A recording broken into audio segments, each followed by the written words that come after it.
1 वाटी गव्हाचं पीठ, अर्धी वाटी रवा, मीठ, थोडासा पाणी टाकून भिजवून घ्यायचा. असा व्यवस्थित भिजवून घ्यायचा. गुठल्या वगैरे राहिल्यात का नाही बघायच्या, गुठल्या नाही राहिल्या पाहिजे बघा. असं त्यासाठी झाकून ठेवायचा. चला, कढई गरम झाली की तेल टाकायचं.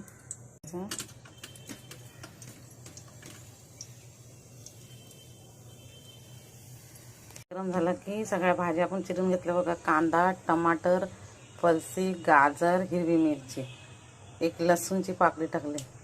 ह्यांना अशी भाजून घ्यायची.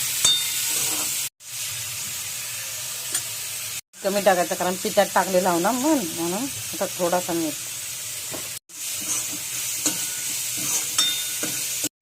मग पुडलं बनवायचं. डोश्याची तवी ठेवली. सगळ्या भाज्या आपण ह्याच्यात मिक्स करून घेऊया. 10 मिनिटं ठेवलेला ढाकून.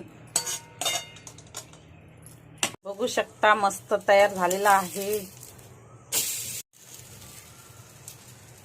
छान बनला, एकदम मस्त बघा. भारी लुसलुशीत बनलं, मस्त.